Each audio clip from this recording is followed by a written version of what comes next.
So our 1969 Dodge Charger RT SE is almost finished and ready for the grand reveal. This is a stunning example of what the Dodge Charger second generation was all about. Sleek, fast, sexy.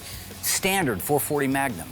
Hemi 4-speed transmission, 354 Dana 60 rear axle assembly. Absolutely the epitome of that era of car.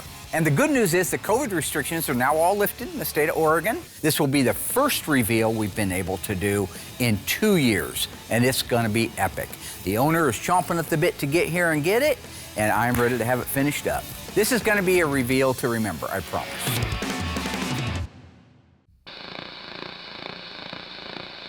It's a thing of beauty, isn't it? 1969 Dodge Charger SE. Charger excitement in a stunning new special edition, packed with extras that aren't extra on this one.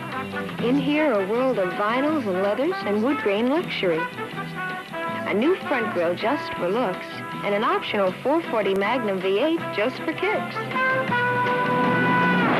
Charger's special edition for 1969. It's why Dodge fever is more smashing than ever. Dodge is turning up the fever now.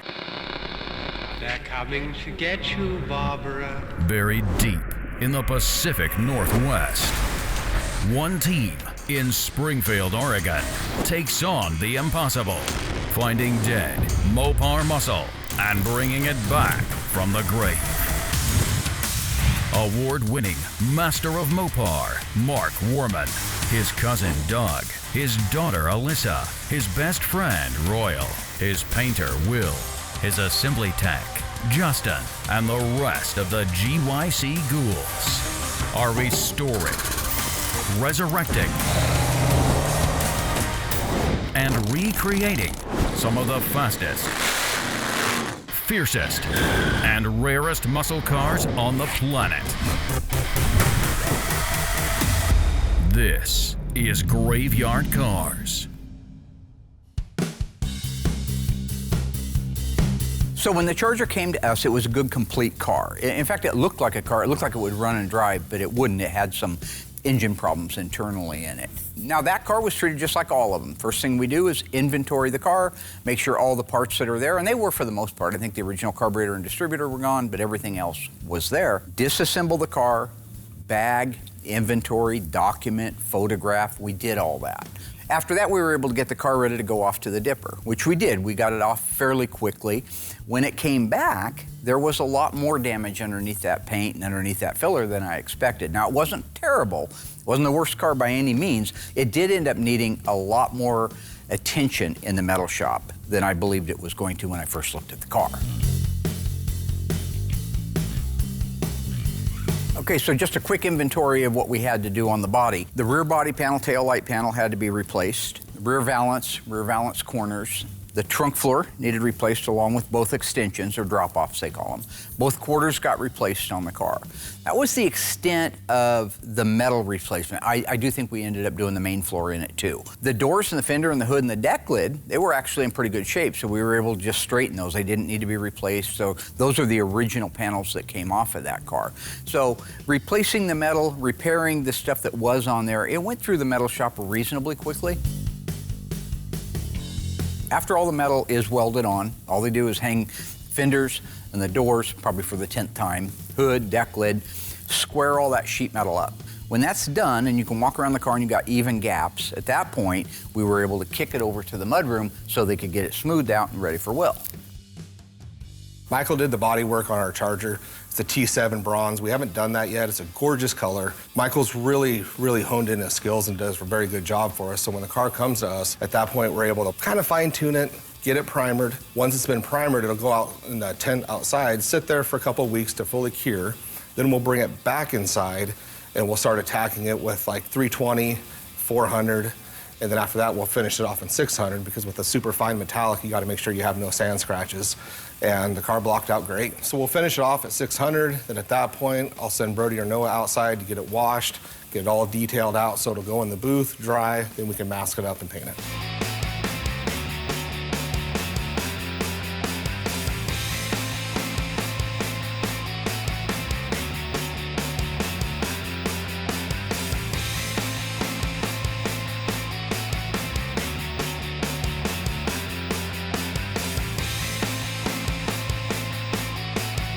paint job on it came out beautiful, like always. Mark always tries to take the credit because he did the pre-paint on it. This is one that he kind of followed through the shop on weekends, which actually was really nice, but because his pre-paint was great, my paint was great, I guess. But at this point, I'll kick it off to Noah, do the cut and buff on it, get it washed, back in the booth, then we can undercoat it and get it over to Justin for assembly. When we got the drivetrain out, overall it was pretty decent and complete. We sent the transmission out to Brewers and had them go through it, and I took care of the engine, rear axle, and front and rear suspension. For the most part, it was a straightforward build-out. The only real problem was what we saw when we took the heads off. Mark and I talked about this at the time. Not exactly sure what caused the rod to break, probably over-revving like the owner said, but it was definitely broken. We were able to save the cylinder and the crankshaft. The owner actually wanted the heavy-duty 6-pack rods installed, which was fine since we needed a rod anyway. Once it was back from the machine shop, I was able to put it all back together. Being it was a 69 440 Magnum, I've done quite a few of them since I've been here. I know the parts it needs very well. Installing the correct detail items is what makes these things come to life. Replica hoses and belts, correct date-coded parts like spark plug wires and coil. Mark found a correct date-coded carburetor from Tony. We sent it out to Scott Smith for rebuild. Overall, everything from air cleaner to oil pan came out great. So really all that catch-up just brings us to where we are now. The car is almost finished, like I had mentioned. The exhaust system still needs to go into it. I think there's some assembly line markings that may need to be done on it and final QC. But for the most part, we're at a point where this car is done and ready for the reveal, or very, very close. We're hoping to do that in the next several weeks. What's unique about this, and it wasn't in the old days, you know, everybody expected to see this grandioso reveal like we've had in the past, but we haven't been able to have people out. I'm not complaining because, I mean, the world suffered a lot more because of COVID than not having reveals, but we've missed them. And so now this is the first time we're gonna be able to do it. And I plan on really rolling out the carpet. I mean, I've done some pretty cool reveals in the past, but I think this one's gonna be spectacular. We got a big reveal coming up, first one in 2 years. Mark uses this opportunity to make it all about him and being a dream maker and hugs and kind of makes himself the center of attention.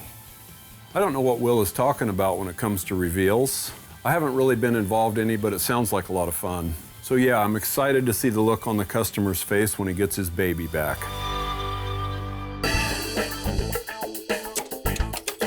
In 1969, Dodge Charger is the car that sets the new standard for styling as well as performance. And you won't have to tell anyone that this artistically sculpted beauty is a new Charger. The fresh new look of the 1969 Charger is as evident from the rear as it is from the front. And in 1969, Charger provides an even more formidable combination of outstanding power, performance, and handling, making the 1969 Charger an even more distinguished beauty than the modern classic which it succeeds.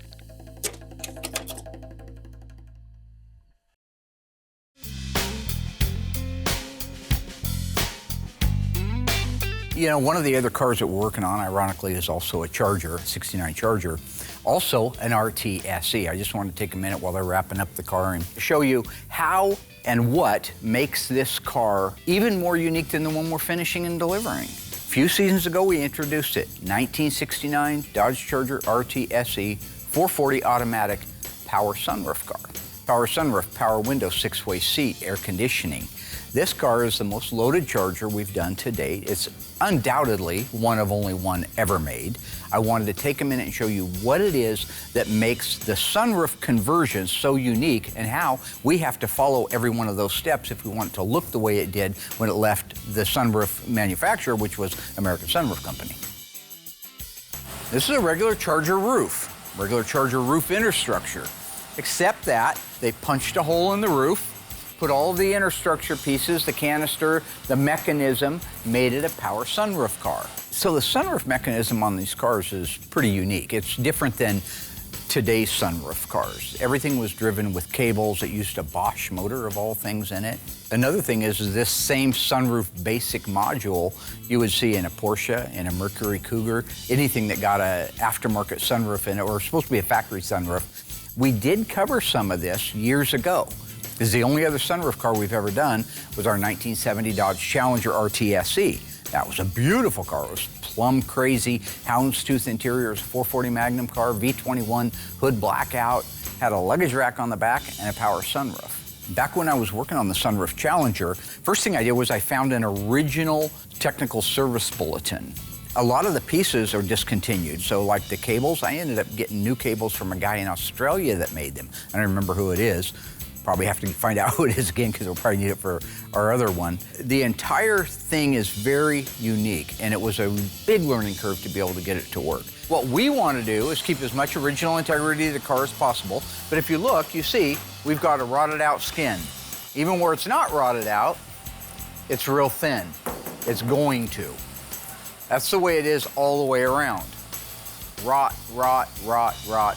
We need a skin. Now this car is a vinyl top car, and the vinyl top cars, they would hold moisture in them. And if they weren't treated properly, if they sat out a lot, which this one was a Texas car, sat out in the weather for years and years, decades and decades, they can rot. Every inch of the roof skin showed signs of erosion. Some of them you could actually see holes right through it. Other ones you could tap on it and you could feel the metal flexing. So it has to have the skin replaced.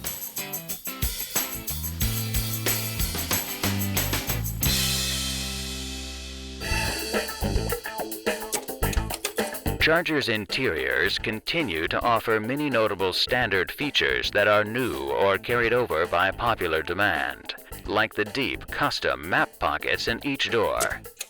Flush rocker type window switches are extra safe and attractive too. Floor-mounted options include a console with either the automatic 3-speed TorqueFlite or the Hurst 4-speed manual transmission. All seats have been modified to withstand higher G-forces in the event of an impact. Also, a black cloth and vinyl bucket seat has been added as a no-cost option.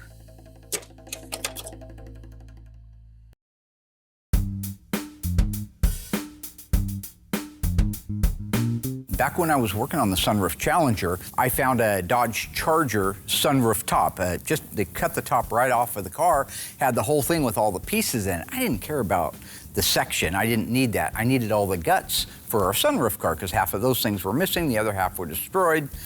So I bought it pretty much for parts, but I've held on to that roof section for many, many years. It's been maybe almost a decade. So my plan now is the module, the big capsule inside there, that's all good. The roof skin on that donor piece is good. I need to dissect everything off in a reverse pattern to the way the sunroof company installed it and put it on as one unit so that if somebody was looking up in there later, years later, they'd say, wow, this looks like an American sunroof installation. That's our goal. So as I said, this is our donor section. This is just an amazing piece that I was able to find it when I did and be able to hold on to it for as long as I have. Because this is a very unique opening. This is, again, all just Dodge Charger. This is the module. This is the trough for it. Motor goes here. Cables run down through here. Because the module is welded to the skin, we're going to leave them together. Otherwise, we would destroy the skin. We want to leave that piece in. So we don't take all of these spot welds out. We're going to take the module loose from the inner structure and the skin off as one unit with the module on it. So I'll flip it over and show you exactly how we're planning on making that change. I think this is fascinating. I don't work in the metal shop, so when I see a car like this with a rotted out roof, I know that 40 years ago I would have passed on it and called it a rust bucket. What these guys do is amazing, to say the least.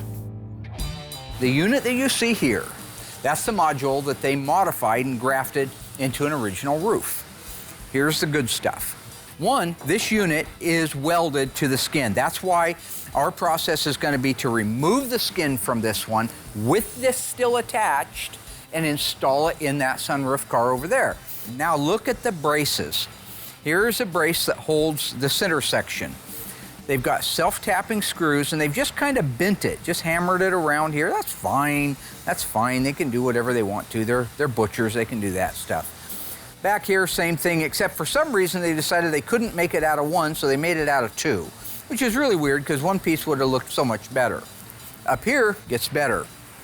It's welded to the unit here, the brace, Over here, it's screwed into position, but you can just tell this is an afterthought. There's no way this was engineered. It was an afterthought. Now, one thing to say about this, I did a little bit of research, and Tony kind of pointed something out to me too. That module that has the combination of a welded-on bracket or maybe an extension bracket and then a bolt-on, screw-on bracket, that's all because the module is designed to go in all the different cars. They didn't want to build a module just for a Challenger, another one for a Cougar, another one for a Charger. So they put the tabs on it. That bracket that would go over and reinforce it to the roof, those were unique to whatever model of car you were working on. When they needed to move metal out of the way at American Sunroof Company, they didn't dissect it out nicely and grind it and cut it and shape it. They bashed it with a 3-pound handheld sledgehammer. This whole area that you see right here normally looked like this, but they needed room for this motor, so they just caved it all the way up to the beginning of the header. This is a drain tube for the front. When this is turned over, this trough would fill with water. They want that water to go somewhere, certainly not inside the car, for God's sake. They want to exit the vehicle. So they needed to make a hole in the A-pillar. This is the A-pillar. They punched a hole with a chisel. Nice big hole right there. Ran the tube, clear surgical tubing, I might add, down through here, and then in the door pillar, which I'll show you in a minute, they exited by punching a hole in the A-pillar reinforcement. That's butchery. All this is very true. If you go look at the actual hinge pillar itself, between the two hinges, you'll see where they've punched a hole in it, and that's where that drain tube goes out. Same thing at the rear wheelhouses. Go back there and take a look. Right in the wheelhouse, they came down that blind pillar, the C-pillar, and needed to make a penetration in the wheelhouse. They just took a chisel and bashed a hole in it. So we're not going to clean it up, because if somebody came back later and says, why has this got really nice hole saw bit holes in it instead of being chiseled out, they say, well, maybe it wasn't, even though we've got all the documentation to prove it. Our process is going to have to be the same. We can't reinvent the wheel, so we'll have to fasten these in the same fashion that they did at the factory once the skin is on there. We'll just do a much more sanitary job of welding, of making sure that everything is protected from rust. So what we're going to do is we're going to send this out and have it dipped. As soon as it comes back, we will have the roof skin dissected off of it and ready to install on that one. In the meantime, he can go ahead and dissect that one off of there. This car is pretty much my baby ever since it came over from paint. I'm the main assembly tech here, so bolting them together is my job. And it's also the best job in the shop. I install the taillights, rear bumper, taillight trim, backup lamps, door handles and lock cylinders, outside mirrors, interior trim panels, carpet, seats and console, dash assemblies, all the glass and the mechanisms, exterior trim and all the ornamentation, header panel and headlamp assemblies, front bumper, front valance and park lamps. Overall, everything that goes on this car after the drivetrain is installed is up to me. Like with most builds, the most fun thing to put on these cars are the decals if they get it. In this case, the car was coated for a bumblebee stripe, which Mark and I installed that. Once that was done, we had to wait for the ECS exhaust system to show up, and that's where we're at now.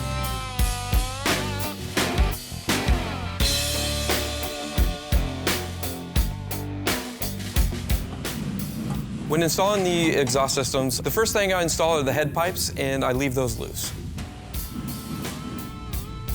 After that, I install the mufflers and the hangers. So basically, I move my way from the front of the car to the back, and I leave everything loose until I have the full alignment. After I have the mufflers and hangers on, I can install the over-axle pipes. And it's really important to get the correct alignment for the tips. Another reason to leave them loose is the tips clamp to the tailpipe, and they have to align perfectly with the rear valance. For example, if the over-axle pipe or the tailpipe are not in their precise location, then you can't get the right alignment on the tips. The other thing you have to be careful of is dinging the pipe or scratching the car somewhere. Everything is metal, so if you get crazy slinging that pipe around, you'll create a lot more work for somebody else. If you just take your time and think everything out, it's just a one-person job. When the entire system is installed, they start tightening it from the very front and working their way to the back. That's the way it's done. The last thing to tighten down, of course, is the tips. This car is coded for that. That's N42. All of your 440 Magnums are going to get an N41 dual exhaust, but they don't all get the N42 bright tips. That's an option. You pay extra for that. If it was a California car and a Mission car, it wouldn't have tips on it.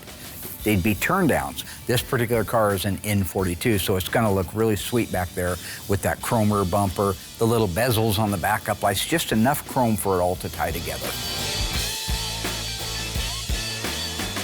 There's nothing finer than the bottom of a car done right. I just love the final look.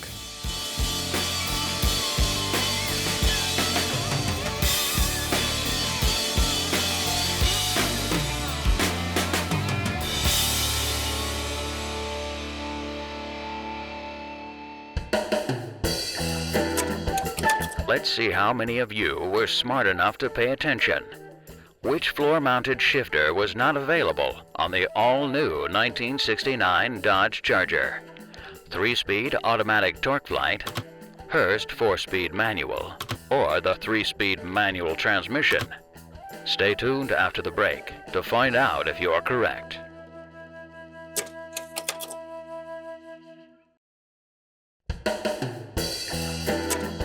Welcome back. So, are you confident with your answer? Which floor-mounted shifter was not available on the all-new 1969 Dodge Charger? If you guessed 3-speed manual transmission, you win. The rest of you are just plain dumb. The 3-speed manual transmission was standard on most non-RT models. However, it was mounted on the column. We call this a 3 on the tree. In addition, newly positioned door lock buttons will save a lot of effort and exasperation for front seat drivers and passengers in these new Chargers. The new dome courtesy light is flush mounted for greater safety. Charger's highly praised sports instrument panel continues to offer full width padding for above and below.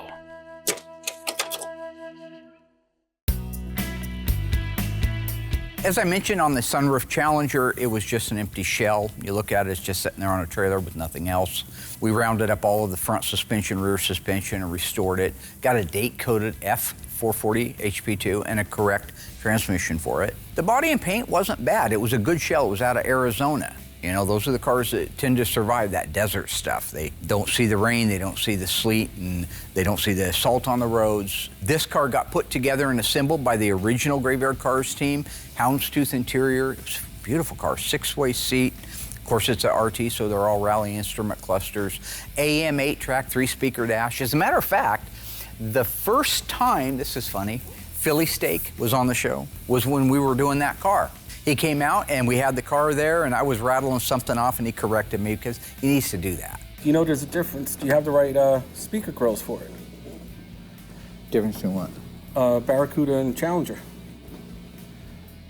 Makes him feel, you know, good to put me down. If that's what you want to be doing when Jesus comes back, Tony, put me down. I'm just kidding. Tony keeps me in check. In the old days, if you go back and watch some of those episodes, I was just rattling all kinds of stuff off. Just because you've been saying something for 30 years doesn't make it true.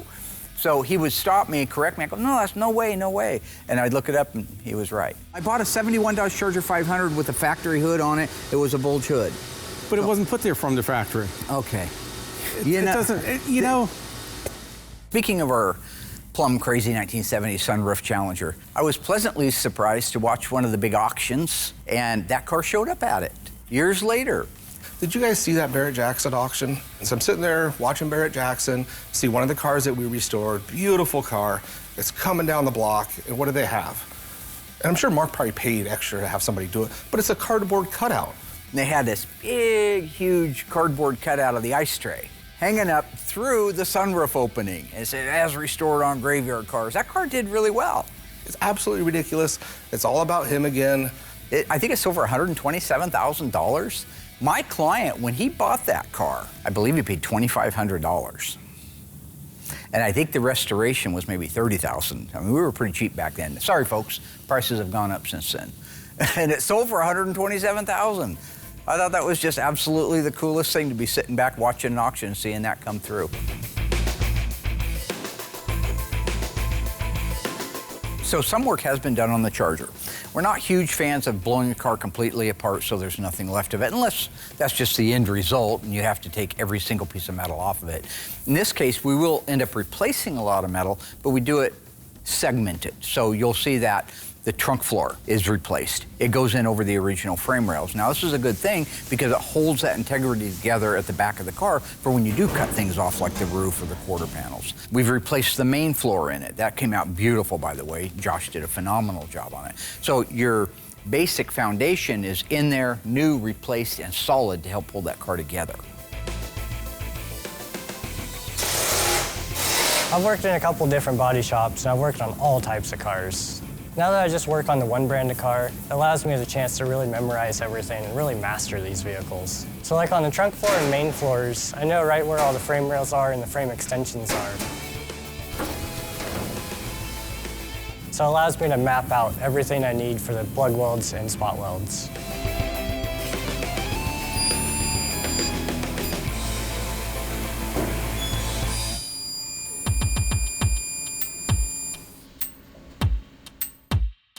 This makes a super clean, sanitary, and real fast job out of it. When you stand back and look at it, it's really hard to tell that these are AMD parts versus original floors. So the sunroof charger is now ready to have the skin removed from it, along with the original module. The other unit, the donor unit, is out being dipped. Hopefully by the time they get the skin off of it, everything cleaned up and treated, because they have to treat the inside for rust and preventative things and cavity wax. But by the time all that's done and it's cut and trimmed, we should have back the donor piece so we can get it dissected and installed on the car.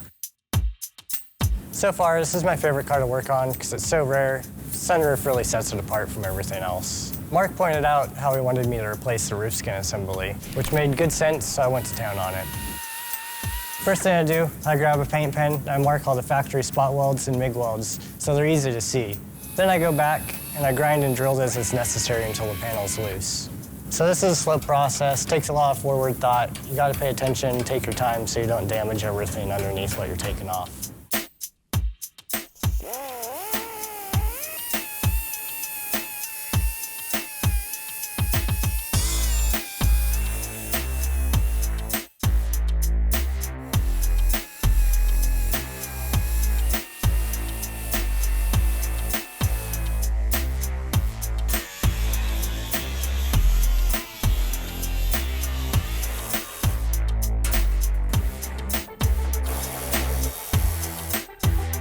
Once all the welds are removed, I can just lift the panel right off the car.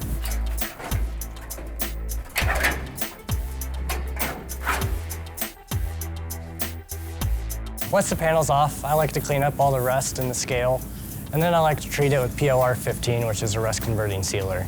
Once it dries, any rust or flaky metal is now protected and solid. So now that the roof skin's all off and all prepped out, as soon as the donor roof comes back from the dipper, I'll get to ready to install it.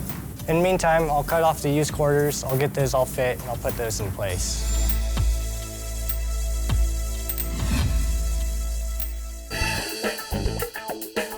In 1969, Charger again offers unrivaled styling excellence, as well as continuing leadership. No car will match its beauty. That new grille is all Charger and 2 yards wide, boldly divided and deeply recessed for more of that clean machine look. There will be no mistaking Charger's unique full taillight design, beautifully sculpted and distinctively divided. Wrap up the overall package into one unified, cohesive design that continues to make Charger the most wanted 2-door hardtop of any make.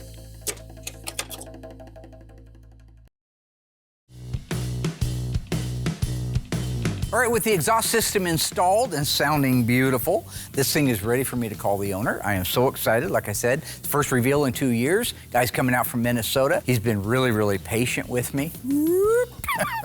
But he's a nice guy. He's just out of patience. So I know he's going to be thrilled to find out his car is done.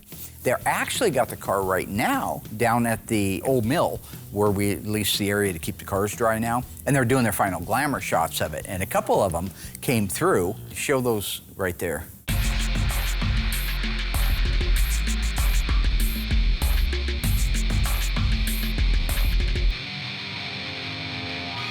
Absolutely gorgeous. That car looks amazing, and it's going to be the best reveal we've had in many, many years.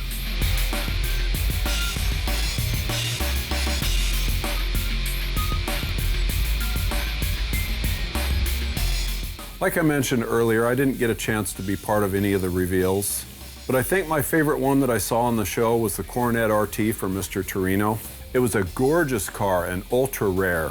I didn't do a ton of work on the car, but I did help on some of the assembly. I know that Brett could and has bought almost every collectible Mopar under the sun. So for him to smile the way he did on the reveal really made me proud. This is why I don't like reveals. You know, Doug's story is very heartwarming, of course, but just go back to the beginning. All right, are you guys ready? We're ready. Then I'm gonna have the display lights come on, okay, Jeffrey? Okay, 3, 2, 1. What the? If she thinks for a second that she's gonna beat me out of that reveal, take my glory, steal the thunder, it ain't gonna happen. You know, you got Mark consistently making it about him. Yeah, I thought I was gonna miss this.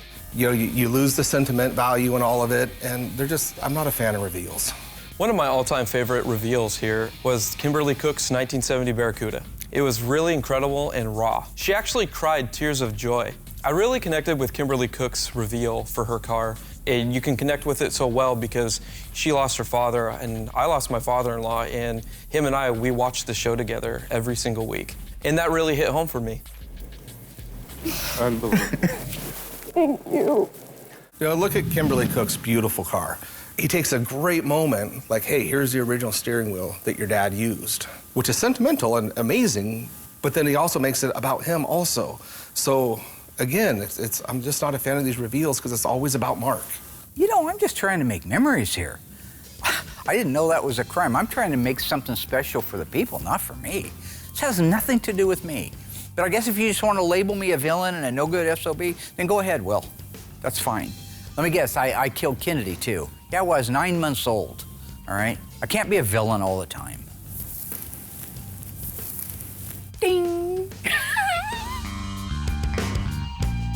So my favorite reveal so far was our 68 Roadrunner for Curtis. Beautiful blue-on-blue car, 383 4-speed. Car came out great, absolutely beautiful. And the best part about that reveal, Mark wasn't in it. Is we just sent the car 3,000 miles away, they got it, they recorded it with their phones, and that was it. No reveal. There you have it, folks. 1968 Roadrunner, one owner.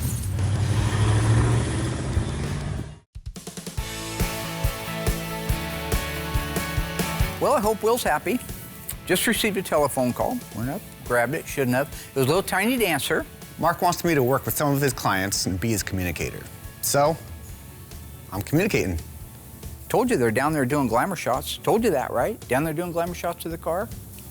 Asked how it looks. Tiny says he loves it. Who's he? The customer. How is the customer down there looking at my car? From the side, America's most beautiful shape remains virtually unchanged. Changes such as these side marker reflectors have been purposely kept to a minimum to preserve Charger's unique styling and identity. Also new are these 14-inch chrome-stamped road wheels and trim rings.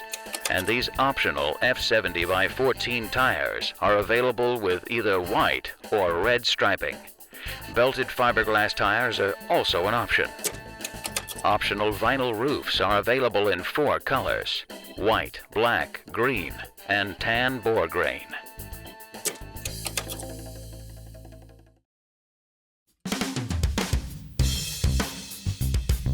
Here's what I don't understand about any of it. Everybody knows I was building up for a reveal. I shouldn't get this phone call. When he called Jeffrey and said, hey, because Jeffrey's been doing a lot of our communicating, so he has that open door to our customers, and Jeffrey says, come on down. I mean, I gotta wonder what's wrong with the little tiny dancer. Hey man, I'm just doing my job. Why Tiny gotta stab me in the back, man? Trying to upstage me. Whatever, man. You're 5 foot nothing, 100 and nothing. Get over it. I'm 5'6". That's average height. Well, for a woman. You know, there's a lot of planning goes into revealing a car. Coordinating with everybody, making sure the set's all done up, running through it 10 or 15 times, making sure there's no embarrassing moments. I've got 3 little nuts here to put it on with and a ratchet. Well, that's ruined now. Bruggerman was an awesome reveal. This couldn't have worked out any better. The car looks amazing. Bruggerman calls Jeffrey and says, hey, I'm here. And Jeffrey, not knowing the difference, because he's just Jeffrey, he just walks Bruggerman right to the car. Says, here you go.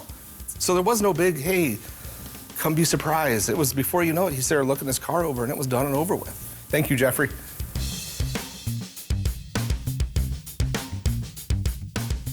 Oh, yeah. Open the hood. Open the hood. That's great. Look around. Yeah. Crawl up Mark's butt with a flashlight. This is great. Yeah. Go around. Check in the trunk. Open that door. Have a seat. Make yourself at home. Hope you're enjoying it. Okay? I hope you guys are enjoying the most boring reveal in Graveyard Carz history. Beautiful car. Great job. Nice guy. Boring reveal.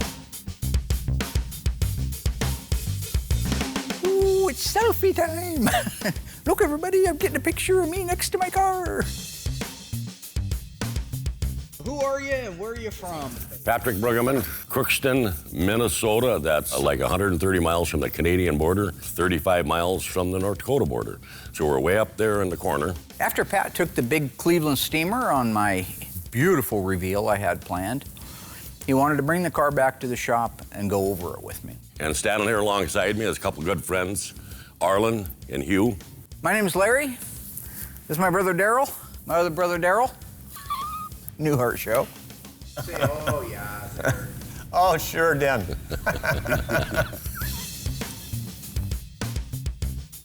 I found the car in an ad way out in Lawton, North Dakota was the place. It was back in 76 or 77. I decided that I wanted to drive out there. I wanted another 4-speed car because my kid brother wrecked my 69 Roadrunner.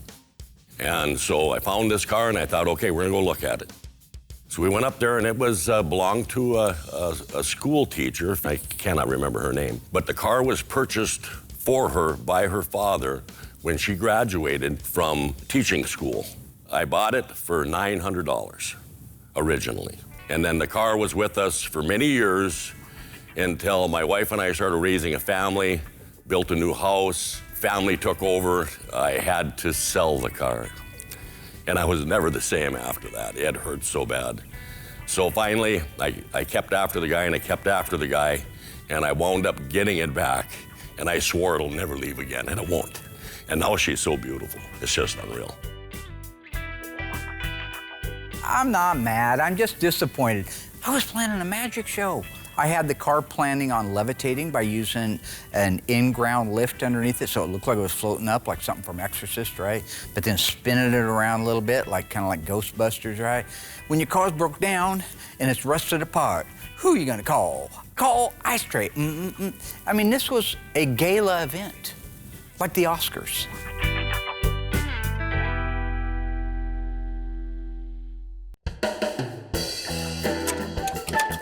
Are you ready for some trivia?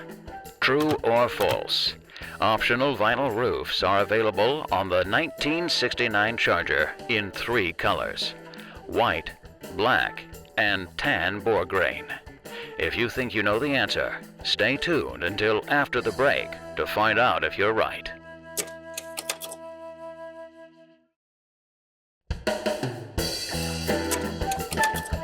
Okay, so how do you think you did? Optional vinyl roofs are available on the 1969 Charger in 3 colors: white, black, and tan boar grain. If you guessed false, you win.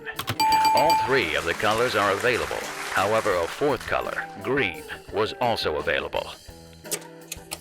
Continued as standard equipment is the popular racing-type gas filler cap with a new flip-up top and the word fuel inlaid across the cover. And with beauty in mind, Charger continues to offer vacuum-operated concealed headlights as standard equipment.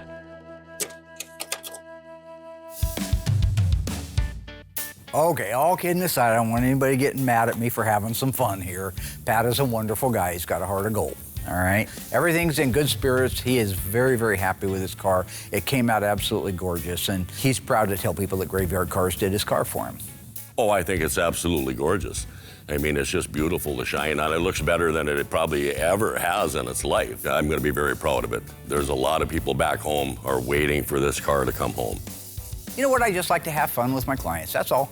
Keep the mood light. There's a lot of tension, a lot of money flying around, so that's all it is. And when it comes to the reveal, I'm disappointed because I did have something pretty cool planned, but it really wasn't about me.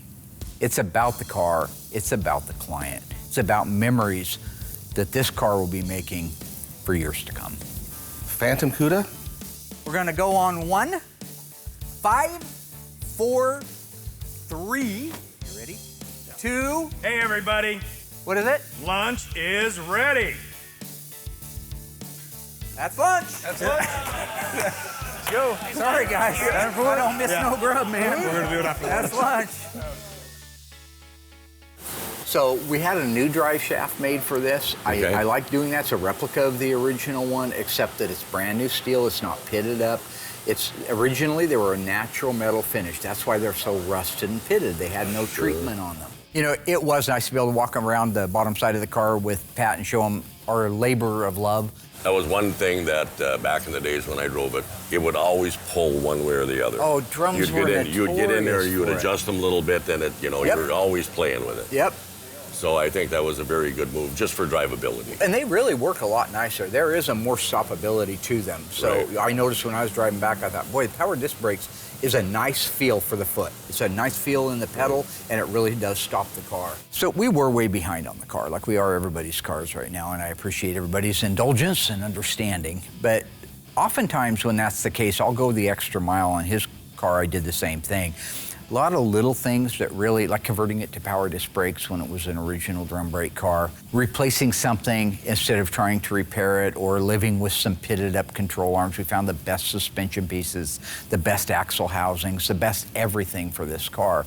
Oh, we modified your radio, our friends over at Instrument Specialties. Oh, okay. That is converted to AM, FM, and Bluetooth. Now it's way past my pay grade, probably be past your pay grade on figuring out how to do it, because it appears like a stock radio. Okay. But it's how many clicks you move it, make it go AM, or double click, it goes FM. Same log, same everything, just looks like an AM radio, but you have all the functionality. That is cool. It is cool. Those are my little contributions. So when you get the car home, and yeah, we're behind on it, and it took too long, you're so in love with the car, and you realize it probably was worth the wait. No, it's a very nice car. Very, very, very well put back together. Yep. Like he's driving a brand new version of what he originally had. No, we couldn't be happier. I think it's absolutely beautiful. These guys both agree. You know, it's been a little bit of a wait. Mark knows how impatient I can be, and I tried to throttle myself as much as possible. Oh yeah, Pat throttled himself on a Saturday night at 11 o'clock when I got his text about how his wife had had some kind of surgery, and if anything happened to her before that car got back, we were gonna have trouble. That's a threat, Your Honor. The beautiful part, I hardly slept at all. I wake up at 6 o'clock in the morning to a text. It's a picture of him out on a boat, fishing with, I presume, his wife. I thought she was in the hospital. You know, I lost a whole night's sleep because of you. Apparently moonshine's a hell of a drug. You know, Rick James, crazy, man. I never drank no moonshine. Does it make you bipolar? Yeah, Tiny shaking his head. You're dead to me, Tiny. So you can just... But everything turned out perfect. I couldn't be happier. It is so well worth the wait. I'm beside myself. It's just beautiful. Really happy with it.